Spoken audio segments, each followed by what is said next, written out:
मंडळी, जेव्हा माणूस पक्ष सोडतो आणि पक्ष सर्व काही देत असतो तोपर्यंत चांगला असतो।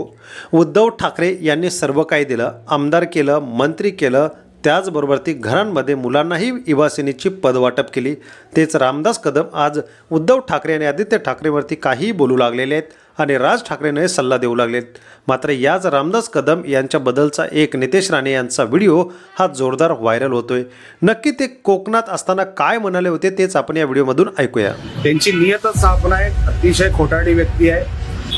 ह्यांना आता कुत्र विचारत नाही रामदास कदमांना। रामदास कदम हा संपलेला माणूस आहे। ते कधी काय बोलतात, काय करतात याचा नेम नसतो। हेच ते राणे आहेत की ज्यांनी ठाकरेंवरती टीका केलेली आहे। मात्र हेच रामदास कदम ज्यांच्यावरती ठाकरेंनी विश्वास ठेवला ते नक्की कोकणात काय करतात याचा पाडाच राणे कसा वाचतात ते ऐकूया।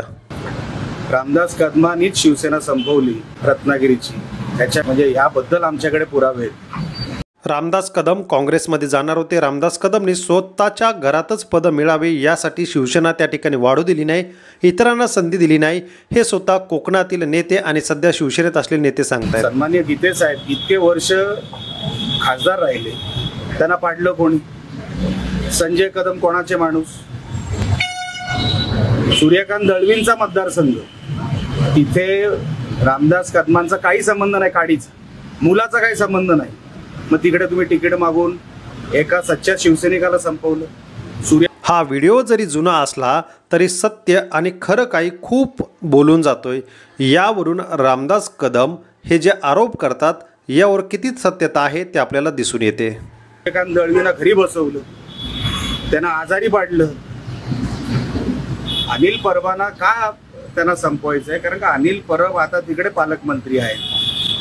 आता ठाकरे असेल, मातोश्री असेल, ज्यांनी मोठं केलं, पार किचनपर्यंत जाऊन त्यांनी त्यांच्यावरती आरोप केले, ज्यांच्यामुळे नाव सर्व काही मिळालं, त्यांच्यावरती आरोप करणारे रामदास कदम कसे खोटे आहेत हे स्वतःच राणे कुटुंबीय या ठिकाणी बोलून दाखवत आहेत। कुत्र विचारत नाही रामदास कदमांना, म्हणून कुठेतरी आता शिवसेनेमध्ये आम्ही संपलो।